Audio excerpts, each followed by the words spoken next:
L'échange que vous allez entendre est un entretien épistémique. Il s'agit d'une conversation asymétrique dans laquelle on s'intéresse à notre interlocuteur en lui posant des questions. Au travers de celle-ci, nous cherchons à comprendre les raisons qui motivent son avis. L'objectif principal de cette forme de conversation est de passer un moment agréable et mutuellement enrichissant. La soirée. Après, je vais fermer le live parce que vous savez que j'ai pas le casque qui va me protéger ce soir. On va débriefer un peu avant de fermer. Je sais pas si l'un d'entre vous, parce que Morgane, t'arrives en retard, si tu as envie de faire un deuxième entretien, parce que en retard, pardon, j'ai pas dit que t'arrives en retard, t'arrives à la fin. Est-ce que tu as envie de faire un Non, deuxième vas-y, entretien? Si oui, faites je te feu. laisse ma place. Faites feu. Vas-y, je te laisse, Je j'écoute. suis ravi. Et en plus, ça fait longtemps que j'ai pas fait d'entretien avec Mona Louisa. Comment vas-tu, Mona?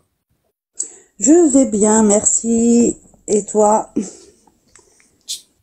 Ah bah moi ça va, c'est bientôt la fin du live, ça s'est très bien passé, pour l'instant en tout cas, donc je suis content, et puis je suis ravi d'entendre les retours des gens sur l'impact que peuvent avoir les entretiens épistémiques le dimanche, et d'ailleurs on fera, on le dit à chaque fois, une évaluation, mais il y a une question que j'ai oublié de poser au fil de l'eau, et du coup je te la poserai à toi. D'accord.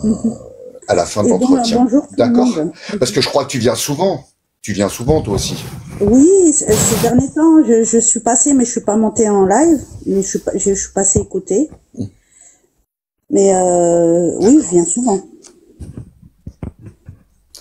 Alors du coup, quelle est ta position sur cette histoire d'un influenceur qui mutile ou pas un enfant sur Insta devant les médecins et que tout le monde a été plus ou moins touché positivement de cette histoire. Toi, quelle serait ta position là-dessus ou sur un sujet qui tourne autour de la circoncision?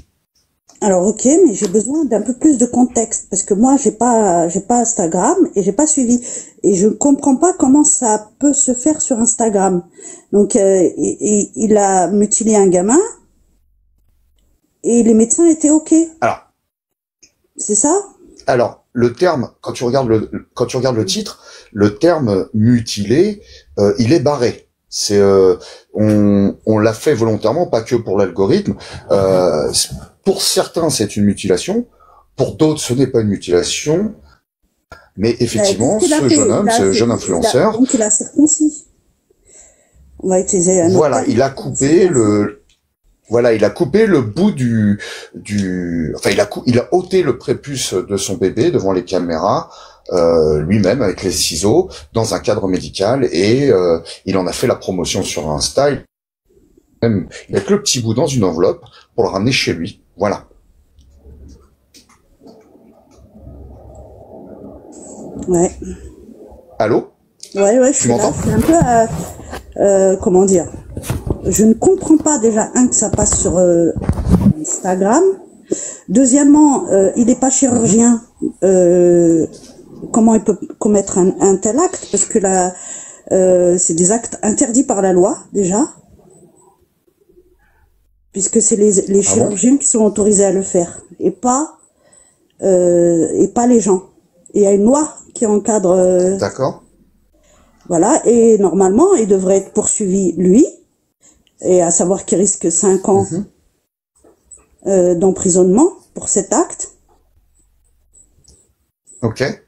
Et puis, et la clinique, je ne comprends pas, ou la clinique ou l'hôpital, mais je ne comprends pas que ça passe sur Instagram. Donc, si je comprends bien, pour toi, tu te bases un peu sur la législation française qui devrait punir tout acte chirurgical commis par un non-personnel formé et soignant, et qui il risquerait jusqu'à 5 ans d'emprisonnement. C'est bien ça? Alors moi je vais être plus clair, c'est pas un acte chirurgical, c'est ce qu'on appelle une ce que t'as effacé. Ça, c'est 5 ans d'emprisonnement. D'accord. Du coup, les papas qui coupent les cordons ombilicaux après la naissance de leur enfant, est-ce que tu le mets dans la même catégorie de condamnation ou pas? Non, parce que le cordon ombilical, il rejoint le bébé à la mère, enfin au placenta, Ok. et, Mhm. il ne le coupe pas au niveau du nombril. Après, c'est les médecins qui s'occupent de faire de le recouper. C'est un truc symbolique.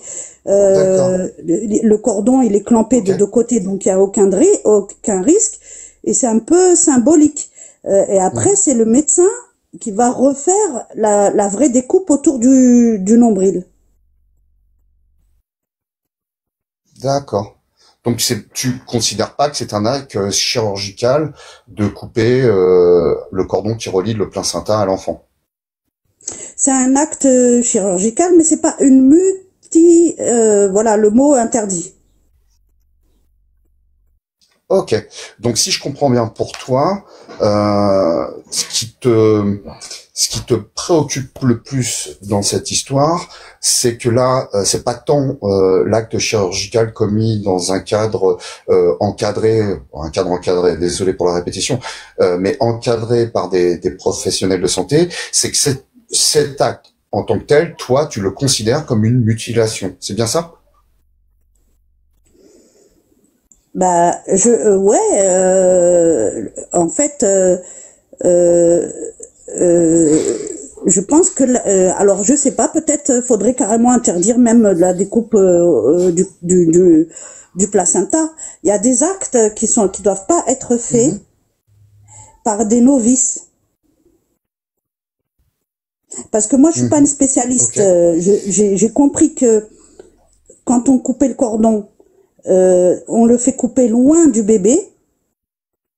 Et Mhm. voilà, comme pour permettre au père de participer un peu activement à cet accouchement où il est plutôt passif, on va dire. Mhm. Mais à la D'accord. limite, s'il faut Ouais. faire une loi, eh ben pourquoi pas, on interdit et puis c'est tout quoi. Mhm. Voilà, pour le coup, j'espère que ce papa-là n'a pas coupé trop loin euh, le prépuce de ce bébé.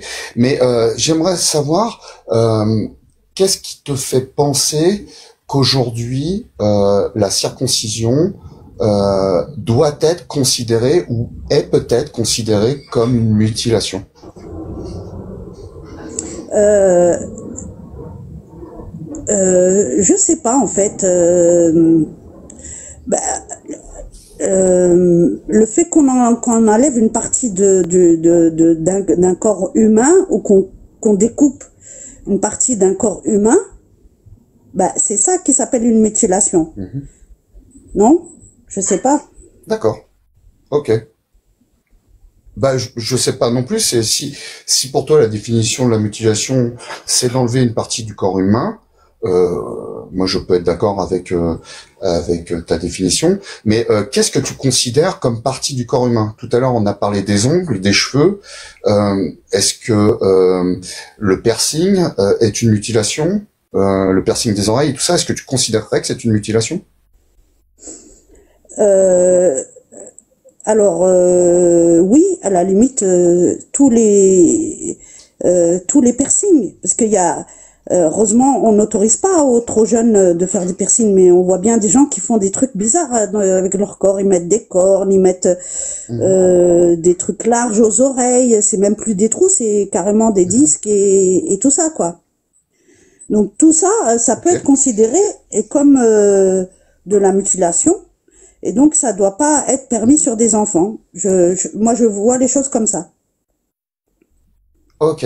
Donc, si je comprends bien, pour toi, tout acte de mutilation sur un corps ne pourrait être réalisé qu'à partir de l'âge adulte ou l'âge du consentement, si les personnes en ont fait le choix.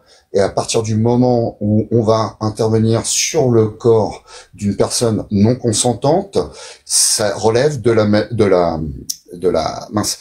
Ah, flûte, de la mutilation. Et pour toi, ça devrait être puni par la loi. Ouais.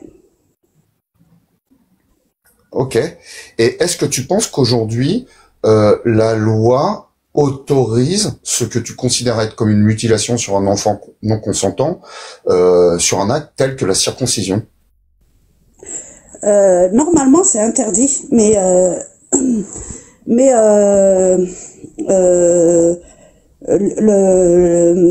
comment dire, l'État est complaisant avec ça. Si c'est un bébé, je suppose qu'il est de religion judaïque. Et il y a plusieurs religions qui pratiquent la circoncision, qui est normalement un acte interdit, sauf en cas de problème physique comme le phimosis.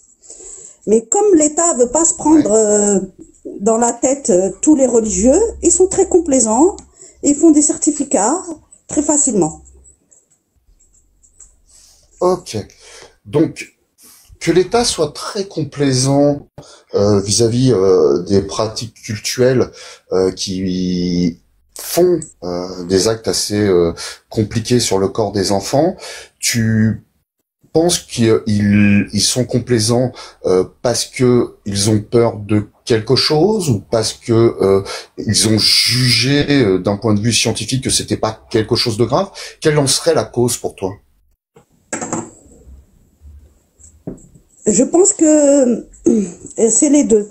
Non seulement ils ont jugé que c'était pas quelque chose de grave, et là je parle des circoncisions, parce que l'excision c'est pas la même chose. Et puis ils ont pas envie de se taper, de se prendre à dos tous les rabbins, les imams, les machins, voilà. Intéressant. Intéressant. Ça serait une grosse perturbation au niveau de la société, je pense, de prendre une telle décision. Ok. Et ça, tu connais un peu notre système, hein, et je rappelle, ça sera le dernier entretien, après on donnera la parole à l'imam Babal. Sur cette affirmation que l'État français fait de la complaisance parce qu'ils ne veulent pas se mettre à dos les responsables, l'autorité religieuse en France, bien que nous soyons dans un pays laïque, sur une échelle de 0 à 10, 0, c'est absolument pas cette raison, 10, c'est vraiment cette raison, et 5, il y a un peu de ça, mais il y a peut-être d'autres choses où je ne suis pas très sûr. Tu te mettrais à combien? Je mettrais 8, c'est à peu près 8 pour que c'est cette raison. Parce qu'il n'y a pas autant de cas de phimosis en France. Ça reste, ces cas devraient être exceptionnels. Et est-ce que c'est le fait qu'il y ait très peu de cas de phimosis en France qui te fait que tu as une affirmation quand même assez forte de 8 sur 10, ou est-ce qu'il y aurait quelque chose d'autre qui vraiment soutient ce chiffre assez élevé?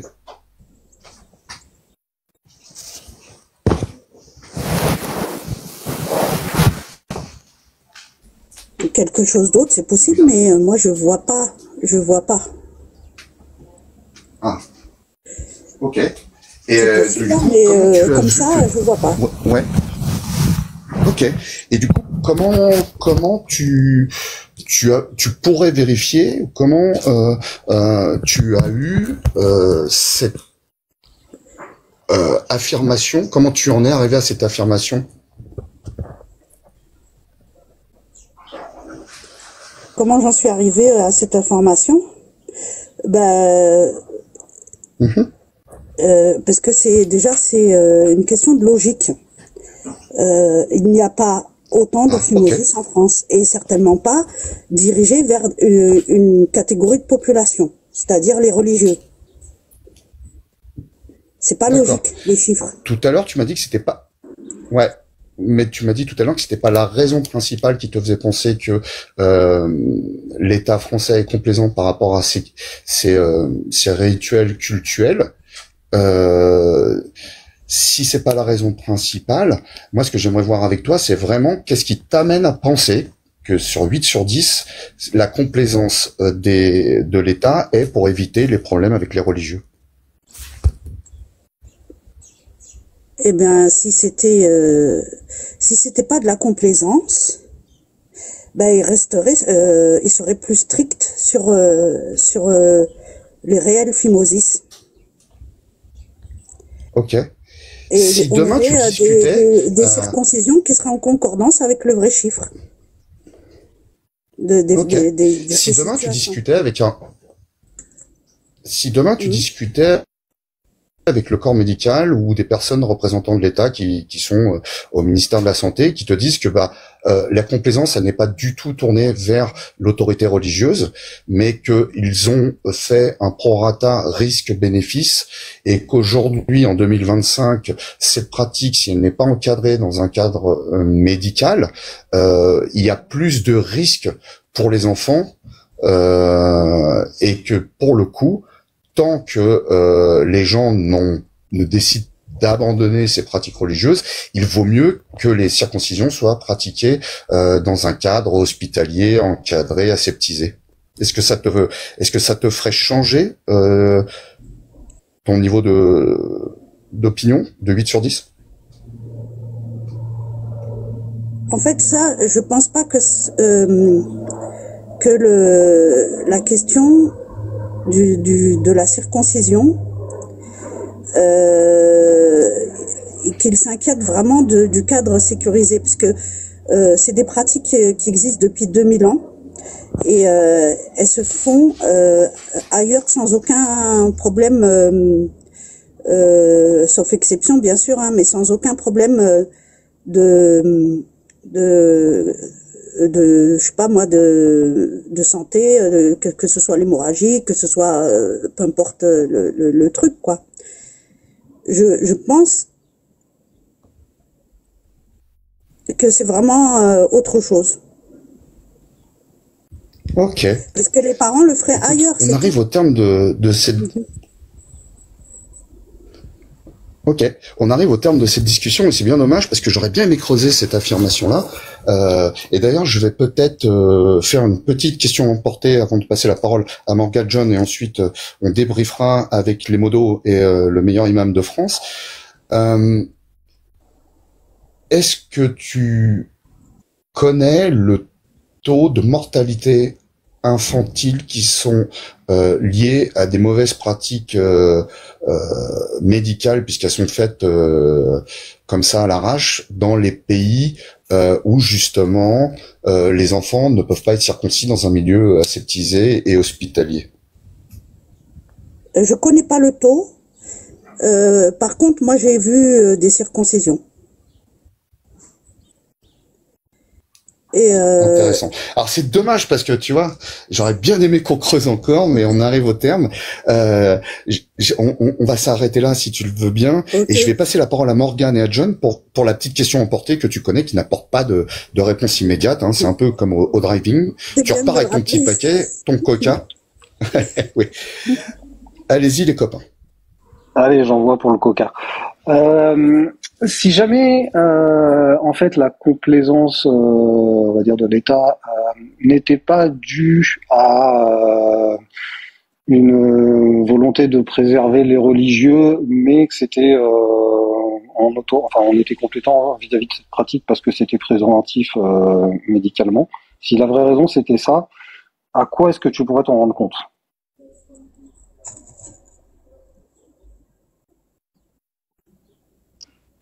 Et de mon côté, je n'ai pas de supplément cheddar pour la question à remporter.